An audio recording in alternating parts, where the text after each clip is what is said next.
Andréia, pode começar. Nós perdemos a conexão com o YouTube, mas está sendo gravado e vai ser colocado no ar a posteriori. Ok, então, boa noite a todos. Sejam todos muito bem-vindos a mais uma reunião híbrida, né? Mais uma reunião de SOS fraterno, acontecendo lá na nossa casa, aqui na nossa sala virtual. Infelizmente, por falhas técnicas, o YouTube não vai ser ao vivo, mas depois vai ser colocado lá. Nós vamos fazer a nossa prece, então, inicial, fechando os nossos olhos, com os pensamentos elevados a Deus, nosso Pai, de infinito amor, infinita bondade, a Jesus, nosso divino amigo de todas as horas. Mestre Jesus, agradecidos por esta oportunidade de mais uma vez estarmos reunidos para mais uma reflexão dos teus ensinamentos. Rogamos, Jesus, o teu amparo para todos nós que aqui nos encontramos, para aqueles que não puderam estar presentes nessa reunião, que possam se sentir envolvidos por essa harmonização, por essa luz que aqui recebemos.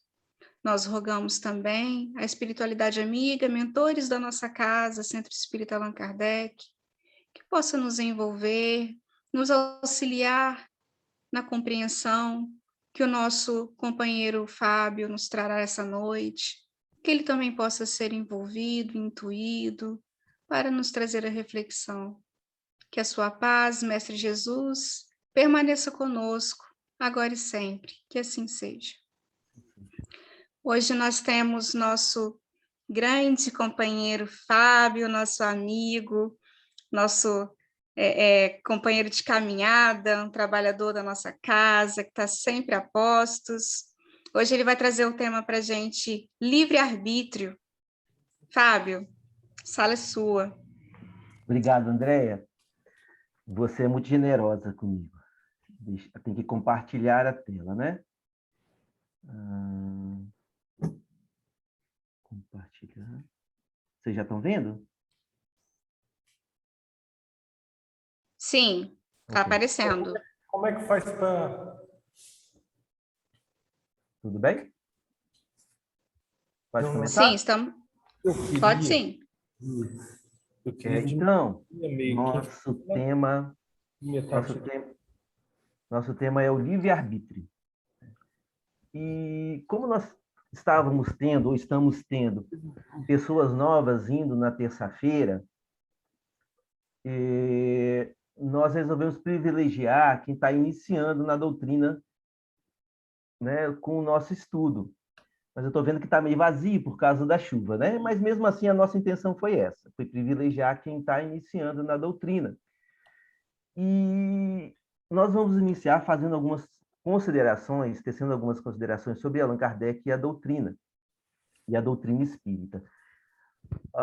Esse mês nós homenageamos Allan Kardec no mês de outubro, no SEAC, no Centro Espírita Allan Kardec. E nós vamos começar falando dele, né, do nosso homenageado. Allan Kardec, o nome de batismo dele é Hippolyte Léon Denisard Rivail, ele nasceu em Lyon, na França, em outubro de 1804. Por isso que em outubro a gente homenageia Kardec no SEAC. Ele foi discípulo de um educador chamado Pestalozzi, Johann Heinrich Pestalozzi, e é um nome bastante conhecido, né? Esse nome Pestalozzi. Pois é, ele foi um educador. E Allan Kardec, né, o Hippolyte Léon Denisard Rivail, ele estudou com ele no instituto que ele tinha na cidade suíça de Yverdun-les-Bains, no castelo de Yverdun. Esse instituto era num castelo. E Kardec foi um dos mais proeminentes discípulos de Pestalozzi. Nessa encarnação, né, o Allan Kardec, o Hippolyte Léon Denisard Rivail, Ele foi professor, gramático, linguista, tradutor, filósofo e educador. Foi muitas coisas, né? E ele era um autor bem conhecido na França pelos seus livros sobre educação. Kardec, ele lutava naquela época por uma maior democratização do ensino. Ele dava na sua casa, ele ministrava cursos na sua própria casa, de química, de física, de anatomia comparada, de astronomia e de outros gratuitamente, gente. Então, além de ser um homem inteligente, muito inteligente, ele era um homem essencialmente bom. Kardec recebeu a missão de ser o codificador da doutrina espírita. O que é codificador? Ele organizou o conhecimento trazido pelos espíritos, né? A doutrina espírita ela foi revelada pelos espíritos, não foi por um homem, né? E ele organizou esse conhecimento trazido pelos espíritos através, né, dos médiuns, os médiuns como seriam um tradutor, né? O mediador do mundo espiritual para o mundo físico.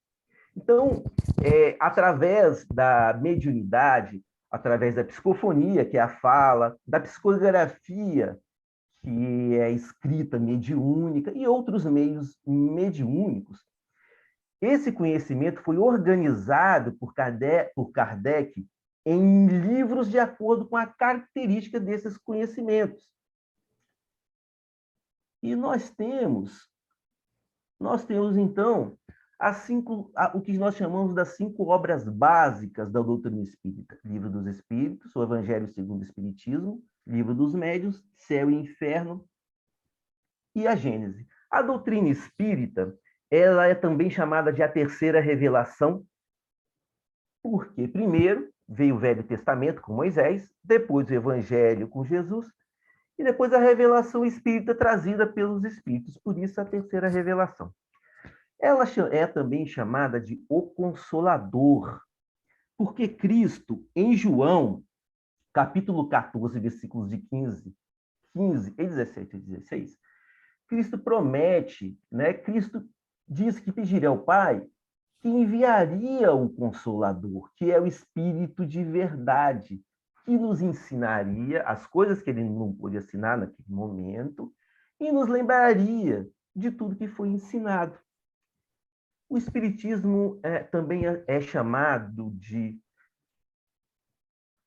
o cristianismo redivivo, porque a doutrina espírita, os ensinos dos espíritos, eles nos inspiram a vivenciar o Evangelho de Jesus como os primeiros cristãos, quando nem eram ainda chamados cristãos, eles eram chamados de seguidores do caminho, né?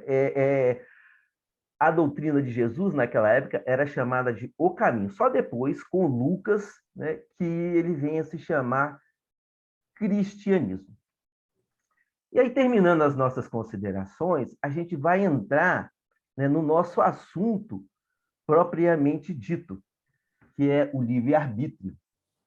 E no livro chamado Obras Póstumas, o próprio nome já diz, Obras Póstumas foi publicado após o desencarne de Allan Kardec. Allan Kardec desencarnou em 1869 e Obras Póstumas foi publicado em 1890 pelos dirigentes da Sociedade Espírita de Paris. E esse livro traz um conceito de livre-arbítrio, que diz o seguinte: livre-arbítrio é a liberdade de fazer ou não fazer, de seguir tal ou tal caminho para o seu adiantamento, o que é um dos atributos essenciais do espírito. Então, uma das principais características do espírito, do ser humano, é a liberdade de fazermos as nossas próprias escolhas, de escolhermos o nosso caminho. Mas esse atributo, ele foi nos dado com um objetivo, de possibilitar o nosso adiantamento. E para compreendermos melhor essa afirmação, nós temos que ter em mente uma coisa: tudo tem origem em Deus. Então, na primeira pergunta do Livro dos Espíritos, Eles dizem que Deus é a inteligência suprema, causa primária de todas as coisas. Tudo que existe tem origem em Deus. O que nós, os planetas, o universo, o que nós vemos, né? O que nós não vemos, tudo é criação de Deus. Aquilo que não é criação do homem é criação de Deus. Não é, na verdade, não é bem assim. Porque os espíritos dizem que nós somos co-criadores com Deus. Aquilo que a gente cria, a gente está criando com Deus. Nós construímos casas, nós construímos barragens para armazenar água, para produzir energia, nós fazemos aterros para as construções, e fazendo isso, nós vamos modificando o planeta, né? Nós vamos tornando o planeta mais habitável, mais seguro, mais amigável, e com isso nós criamos. Claro que nós não criamos também, nós não criamos coisas assim tão belas, né? Nós temos lixões a céu aberto, a gente tem guerra, a gente tem fome, é porque nós não somos espíritos perfeitos. E à medida que nós nos melhoramos, as nossas criações serão mais belas. Na questão 115, Kardec pergunta se os espíritos teriam sido uns criados bons e outros maus, e os espíritos respondem. Essa é uma das perguntas, é uma das questões, eu acho, mais importantes do Livro dos Espíritos. Os espíritos dizem que Deus criou, né, que os espíritos dizem que Deus criou todos os espíritos simples e ignorantes, isto é, sem saber. A cada um ele deu determinada missão com o fim de esclarecer, nos esclarecer e de nos fazer chegar progressivamente à perfeição. Então, nós, né, o espírito, a alma, o ser humano, ele sai das mãos de Deus, para falar assim de uma forma poética, né, sem conhecimento, sem saber, sem ter conhecimento, sem propensão tanto para o bem e sem propensão para o mal. E sendo Deus único, eterno,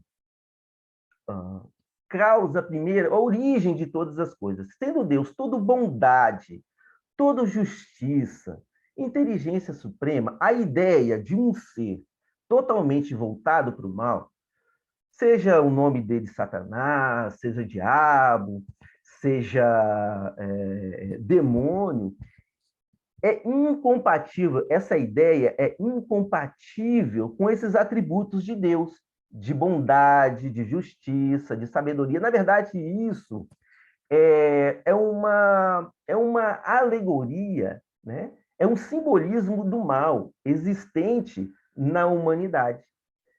Tanto quanto o anjo também não é um ser à parte da criação, né? Não é um ser criado já perfeito. Ele é um espírito, como nós, apenas ele tem uma caminhada maior na imortalidade, na evolução, ou ele andou mais rápido do que a gente, né? E se tornou um espírito puro. A cada um Deus dá uma missão, né? Com o objetivo de adquirir conhecimento, e nós gradativamente chegando à perfeição. Através das diversas encarnações, das experiências nas diversas encarnações, é que nós vamos progredindo. Às vezes a gente encarna num corpo masculino, às vezes a gente encarna num corpo feminino, a gente encarna em posições sociais diferentes, rico, pobre, classe média, a gente encarna negro, branco, brasileiro, chinês, francês, né? E nessas encarnações nós vamos interagindo com diversas pessoas, em diversas situações diferentes e vamos aprendendo. Deus nos permitiu o livre-arbítrio para que nessa caminhada nós pudéssemos fazer as nossas próprias escolhas. Quando a gente faz uma escolha boa, a gente progride. Quando a gente faz uma escolha ruim, a gente estaciona. O bom é que a gente não regride. E na pergunta 119, gente, desculpa, porque o meu computador, o meu notebook, ele ficou ruim e eu perdi aí os slides, e aí arranjei outro computador, mas ele é velhinho, então não tinha PowerPoint, então a gente vai indo assim mesmo. Deus, na pergunta 119, Kardec, né, na questão 119, Kardec pergunta: não podia Deus isentar os espíritos das provas que lhes cumpre sofrer para chegarem à primeira ordem? Olha, se Deus, os espíritos respondem, se Deus houvesse criado perfeitos, nenhum mérito teriam para gozar dos benefícios dessa perfeição. Onde estaria o merecimento da luta? Que trabalhão, né? Por que Deus já não criou todo mundo perfeito, evitava esse trabalhão todo, esse sofrimento? Porque Deus, na sua bondade, na sua justiça, quis que a evolução fosse fruto do nosso trabalho, da nossa inteligência, das nossas faculdades físicas e morais, das nossas escolhas, enfim, do nosso livre-arbítrio. Não há uma satisfação em vencer, em atingir os nossos objetivos a que nós propomos pelo nosso próprio esforço, né? Eu conheço pessoas que saíram de uma situação, várias pessoas, aí no centro espírita mesmo tem muitas, que saíram de uma situação de extrema dificuldade, que não tiveram ajuda dos pais, porque também os pais não tinham condição de ajudar. Mas essas pessoas, elas estudaram, essas pessoas trabalhavam em horário, estudavam no outro, elas conseguiram se formar, elas adquiriram uma estabilidade financeira, isso, claro, falando do lado material. Imagine a satisfação dessas pessoas em ter conquistado tudo isso pelos seus próprios esforços, né? É isso que Deus quer para nós. É isso que Deus quer que a gente sinta isso. Na questão 189, combinado com a 607, os espíritos dizem, né? Kardec pergunta na questão 189, se desde o início da sua formação goza o espírito da plenitude de suas faculdades. Os espíritos dizem não, pois que para o espírito, como para o homem, também há infância. Em sua origem, a vida do espírito é apenas instintiva. Ele mal tem consciência de si mesmo e de seus atos. A inteligência só pouco a pouco se desenvolve. Na 607A, ele diz o seguinte, que já não dissemos que tudo na natureza se encadeia e tende para a unidade? Nesses seres, cuja totalidade estáis longe de conhecer, é que o princípio inteligente se elabora, se individualiza, pouco a pouco se ensaia para a vida, conforme acabamos de dizer. É, de certo modo, um trabalho preparatório, como o da germinação, por efeito do qual o princípio inteligente sofre a transformação e se torna espírito. Entra, então, no período de humanização, começando a ter consciência do seu futuro, capacidade de distinguir o bem do mal e responsabilidade dos seus atos. Então, antes do espírito, né, antes de sermos do jeito que nós somos, antes do espírito, há o princípio inteligente.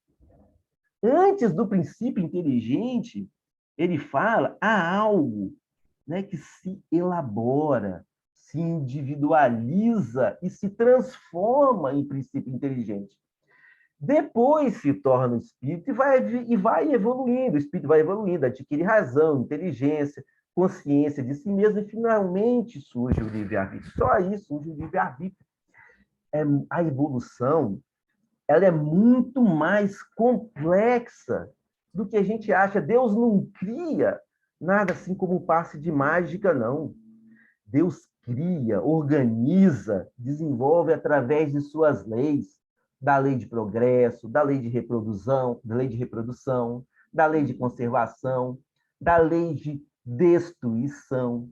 Quanto mais a gente compreende, né, quão complexo é esse processo de criação, mais respeito, eu acredito, que a gente tem, né, por Deus, por esses espíritos puros que materializam a vontade de Deus. Nós não falamos que nós somos co-criadores com Deus lá no início? Então, à medida que nós vamos evoluindo, aumenta a nossa responsabilidade na criação. Legal, né? O legal da doutrina espírita é esse conhecimento que ela traz para a gente, né? Jesus diz: conhecereis a verdade e ela vos libertará. É isso que a gente está fazendo aqui hoje. É porque o livre-arbítrio é um assunto meio árido da gente desenvolver, né? Pelo menos para mim. Na questão 585, Kardec pergunta se gozam de livre-arbítrio os animais para a prática dos seus atos. E os espíritos respondem: os animais não são simples máquinas como supões. Contudo, a liberdade de ação de que desfrutam é limitada pelas suas necessidades e não pode ser comparada à do homem. Sendo muitíssimos inferiores a este, não têm os mesmos deveres que ele. A liberdade que possuem é restrita à vida material. Então, na primeira fase de desenvolvimento do espírito, como nós vimos, o livre-arbítrio ele não está totalmente desenvolvido. O que há nessa fase é o instinto. É o instinto que faz com que os animais busquem um clima propício em algumas determinadas estações, né? É o instinto que faz com que eles migrem. É o instinto que faz com que eles construam ninhos, né, complexos. Já viu aquele ninho do João de Barro? É o instinto que faz com que os animais criem estratégias para caçar em bando. Nessa fase, o que nós chamamos de paixão, de paixões, egoísmo, agressividade, medo, elas são necessárias para a manutenção da vida. A gente vê naqueles documentários sobre a vida selvagem, os leões, quando eles vão caçar, né, eles matam uma presa, e aí vai o macho alfa, né, o leão, o líder lá, e começa a devorar a presa, e se vem os outros leões ali para, no mesmo tempo, querer comer, e ele ataca. É porque, na verdade, naquele momento, ele precisa, assim, né, entre aspas, ser egoísta. Né? Ele precisa se alimentar, ele precisa manter, né, a sua força para que ele possa liderar, para que ele possa transmitir os seus genes. Né?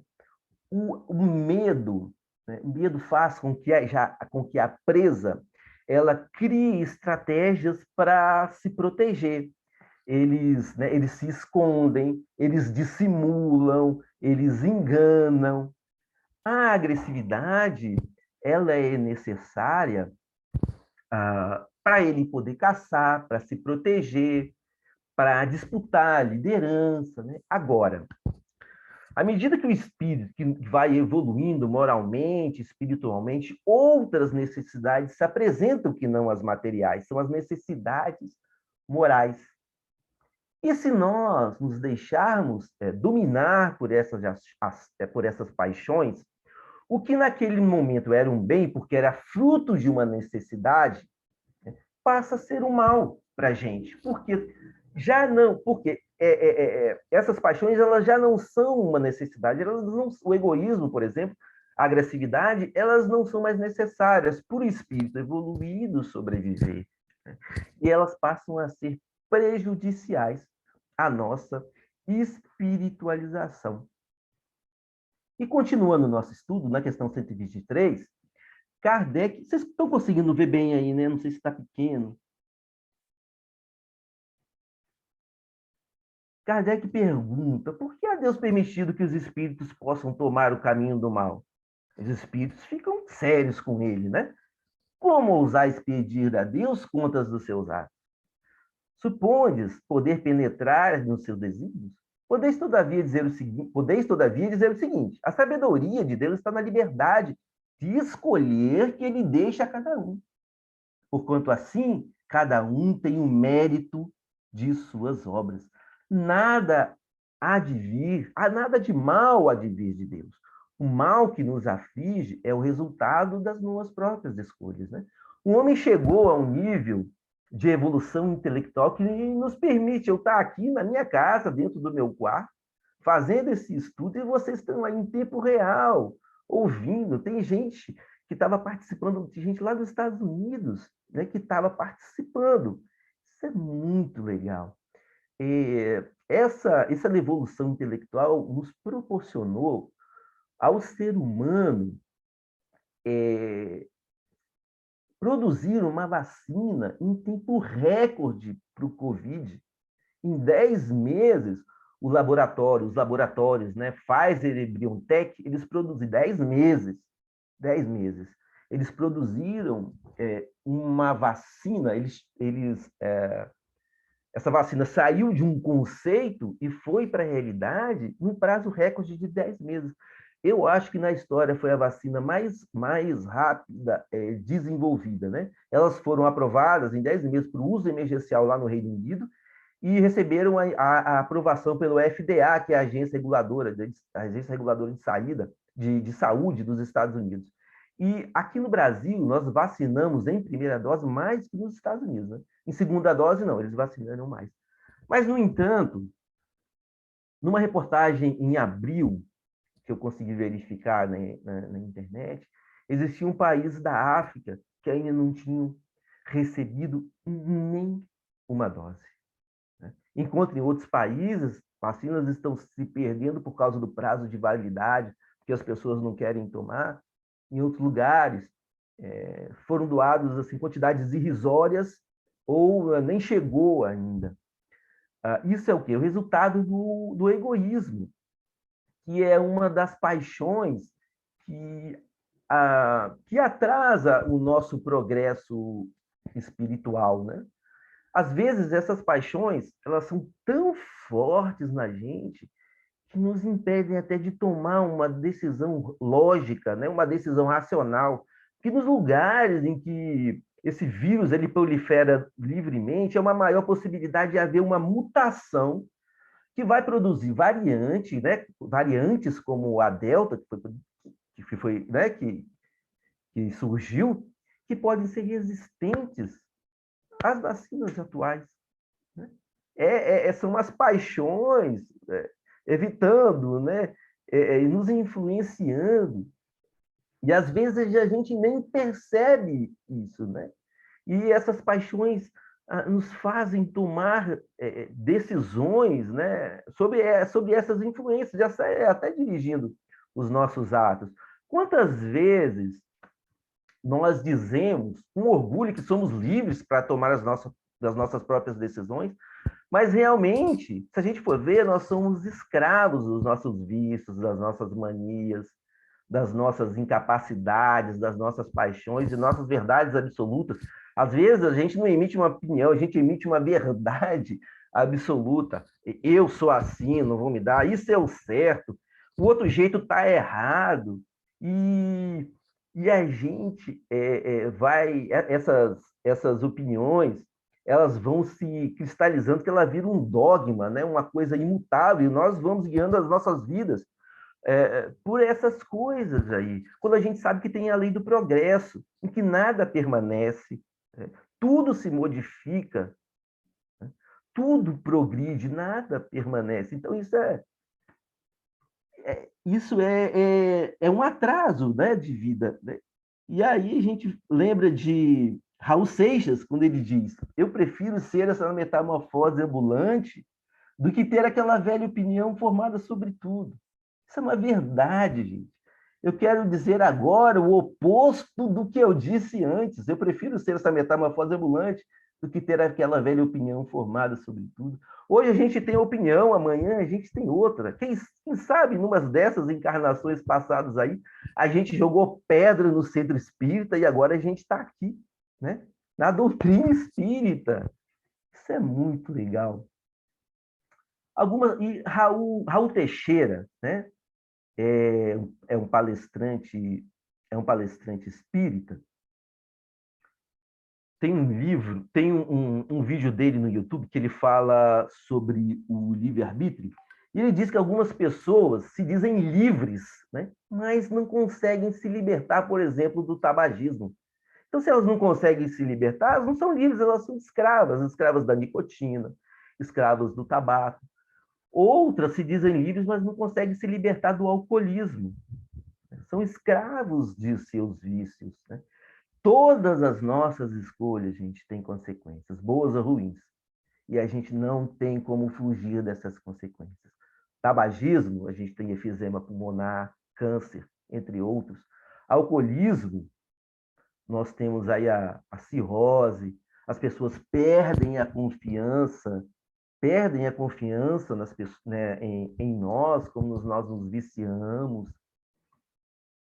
né? Outras, há aqueles que se dizem livres para viver o sexo, e ele diz, né, que querem cada vez mais liberadamente, mas são incapazes de assumir as suas responsabilidades pelo uso da sexualidade.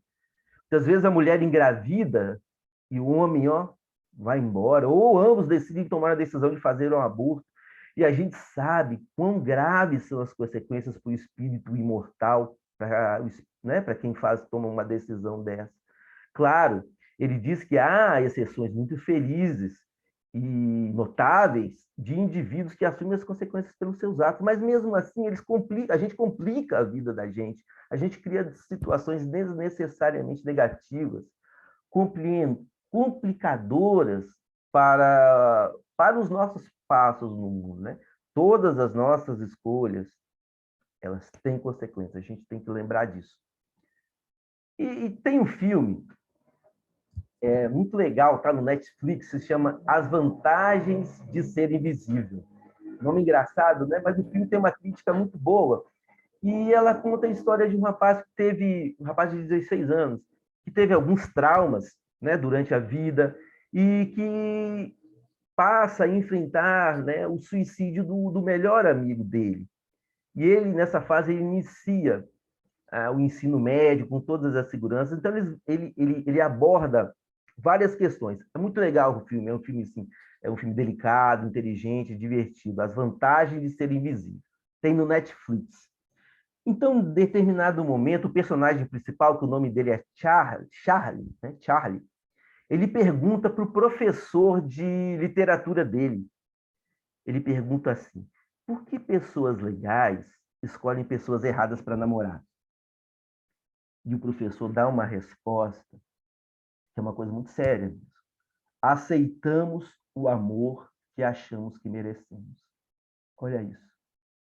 Aceitamos o amor que achamos que merecemos. Ele pergunta: podemos convencê-las de que elas merecem mais? Podemos tentar. Isso é muito sério, né? Se a gente pensar nessa resposta, aceitamos o que achamos que merecemos. Deus nos deu a liberdade de fazermos nossas próprias escolhas livremente. Por que cargas d'água, então, que a gente faz escolhas que nos fazem sofrer? Né? Porque achamos que nós merecemos tão pouco. Aqui ele está falando da relação homem e mulher, mas isso em qualquer área da nossa vida. Por que a gente se contenta com um pouco? Por que a gente acha que merece o mais ou menos, um morno, né? E pior, a gente passa a se acostumar com aquilo e acha que aquilo é o normal. E aí, quando vem uma coisa boa, a gente assusta, né? Opa, mas não está igual a isso. A gente desconfia, não, vou voltar pro mais ou menos, eu não quero. Então, nós fomos criados para sermos felizes. Nós fomos criados por Deus para sermos felizes. Na questão 115 ele fala, né? A gente encontra a felicidade ao nos aproximarmos da perfeição. Então, a gente merece o melhor. A gente merece ser feliz. Então, se a gente sabe de tudo isso, então por que a gente faz escolha errada? Nossas paixões, né, nos influenciando. Orgulho, egoísmo, narcisismo, vaidade, arrogância. A gente está sempre prestando atenção nisso. No Evangelho segundo o Espiritismo, no capítulo 5, Bem-aventurados os aflitos, nos itens de 3 a 10, Justiças das aflições, causas atuais das aflições. Eu não vou ler tudo, não. A gente já conhece bem, né, de cor e salteado. Vou ler só esse pedaço aqui. Ó. A quem, então, há de homem responsabilizar por nossas aflições, senão a si mesmo?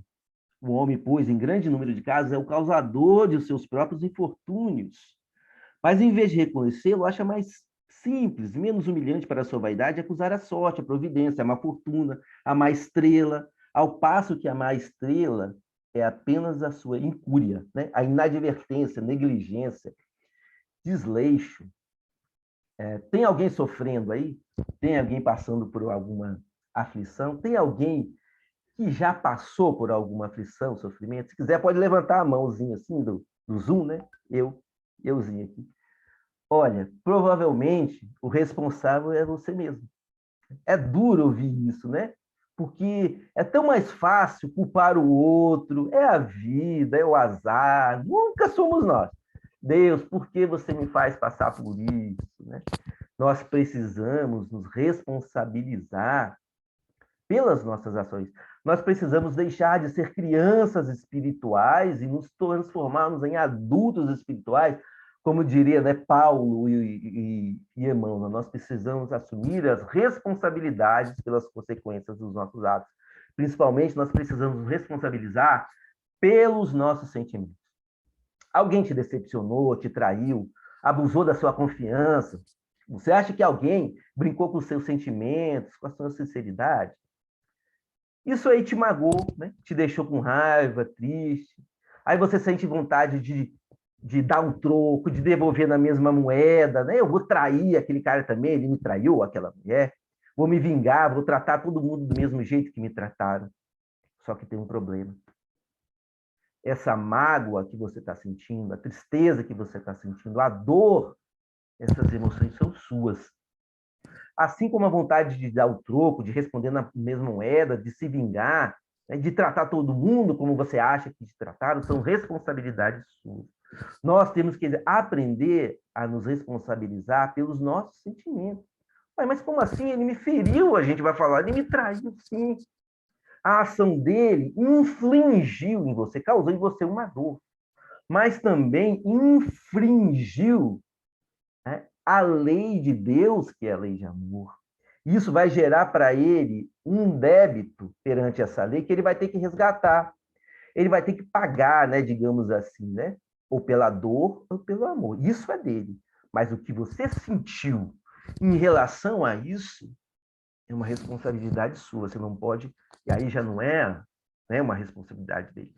Então nós temos que ser responsáveis pelos nossos sentimentos. Consegue conceber a ideia de Cristo, né? É até ruim falar isso, né? Mas é um exemplo esdrúxulo. Você consegue conceber a ideia de Cristo querendo dar o troco, né? Querendo se vingar de Judas porque ele traiu? Você consegue conceber a ideia de Jesus ficando magoado com Pedro porque ele o negou 3 vezes, ou ficando com raiva dos apóstolos que o abandonaram na hora da crucificação? Já pensou se Cristo nos abandona porque nós, há 2000 e poucos anos atrás, gritamos crucifica, ou crucifica, ou crucifica, ou escolhendo Barrabás para ser libertado em vez de Jesus? Já pensou se Jesus nos abandona? Mas ele não fez isso, né? O que ele fez? Pai, perdoai-os, porque não sabem o que fazem, né? São crianças espirituais. E ele é o nosso modelo guia. Então, quando a gente aprender a assumir as responsabilidades pelas consequências das nossas escolhas, nós vamos tomar a rédea das nossas vidas e vamos conseguir evoluir mais rapidamente. Mas será que Deus nos criou, nos deu livre-arbítrio e nos deixou solto pela vida? Será que nós estamos tomando? Como é que a gente vai saber se a gente está tomando uma decisão influenciada por uma paixão? Se a gente, às vezes, não percebe isso.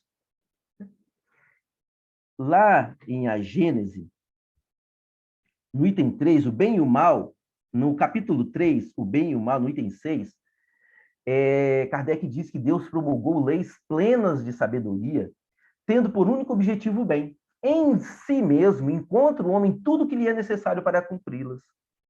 Traça-lhe a rota a consciência.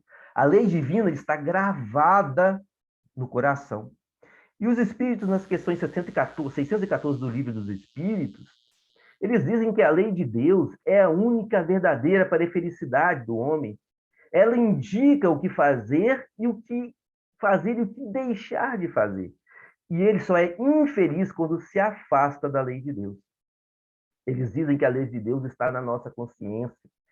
Então Deus não nos deixou a Deus dará, né? E ele enviou Jesus e os profetas, e de tempos em tempos ele permite que o Espírito de luz encarne entre nós para nos lembrar dessa lei. Que lei é essa?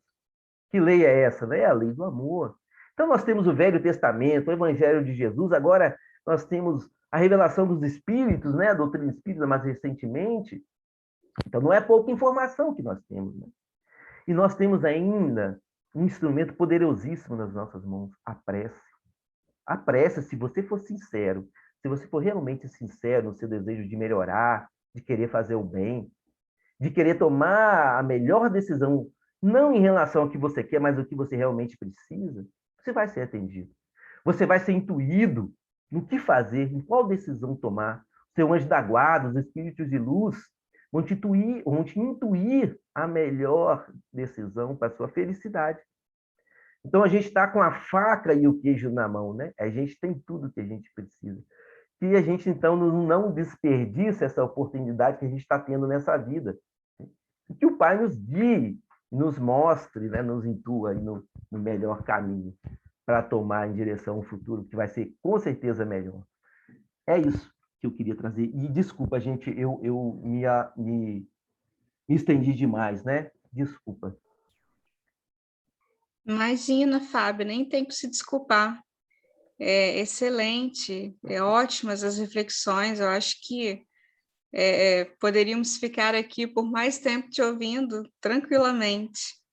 Nossa gratidão em nome da casa, em nome de todos, agradeço pelo seu carinho em preparar essas reflexões para a gente tão importantes. E eu vou só prolongar só mais um pouquinho para falar sobre quando você colocou para a gente, imagina Jesus querer se vingar de Judas, ou se magoar com Pedro, ou com todos os apóstolos, é algo inimaginável. E há aqueles que ainda pensam assim, eu estou longe de ser Jesus. Então, a gente pode deixar Jesus como, né, ali, Modelo, né? Como aquele modelo, e pensar em Kardec. Isso. Como mês, né, a gente homenageia Kardec, você bem colocou aqui tudo que ele trouxe para a gente nas suas obras, que a gente se espelhe nele, que está mais perto da gente do que Jesus, né?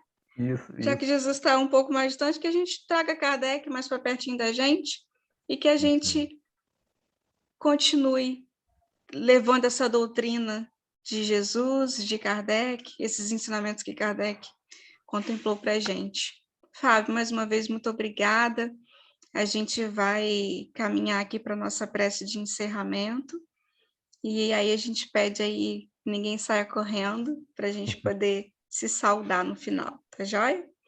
Então, mais uma vez, fechando os nossos olhos, imaginando a figura doce de Jesus, olhando para cada um de nós, que a gente consiga sentir esse amor infinito e tão lindo que Ele tem por cada um de nós. Jesus querido, mais uma vez agradecemos por esta oportunidade divina de estarmos aqui para essas reflexões tão bem explanadas pelo nosso amigo Fábio. Agradecemos, Jesus, pela oportunidade também de permanecermos neste plano, em busca de nos melhorarmos, de atentarmos para as nossas escolhas. É uma oportunidade grandiosa estarmos aqui. Que possamos, Mestre, com o teu auxílio, com o auxílio dos nossos anjos guardiões, o auxílio dos benfeitores espirituais que auxilia todos nós nessa caminhada terrena, que continuemos atentos, vigilantes, para que tenhamos sabedoria nas nossas escolhas, nos atentamos para as consequências dessas escolhas, que essas escolhas estejam acompanhadas de compreensão, de perdão e de muito amor conosco e para com o nosso próximo. Que cada um de nós, Jesus, estejamos vigilantes e rogamos, Senhor, o teu amparo para os nossos lares, os nossos familiares, que possamos nos despedir deste encontro, Jesus, com os corações alegres e certos de que a sua luz está sempre conosco. Que assim seja. Graças a Deus. Obrigado pela prece, André, muito bonita. Ah, imagina, eu que agradeço. Inspiração pura aqui, seu estudo. Obrigado. Eliana vai interromper a gravação agora?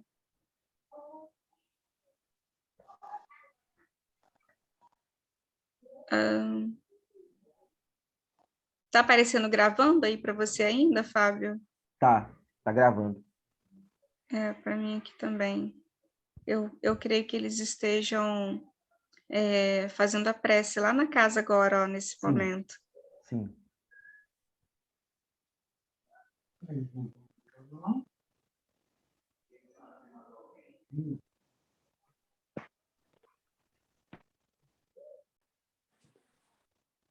Pronto.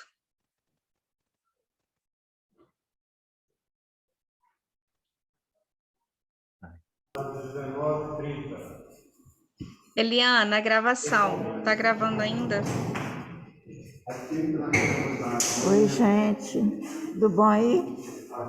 Tudo. Vem cá, vocês não vão fazer printzinho, não? Já fizeram? Alguém fez? Nós estamos esperando Não, você, eu não acho. fiz. Não Poxa, fiz. gente. A gravação. Nós estamos É. esperando Eu tô no você. celular. Eu tenho que encerrar a gravação. Cadê?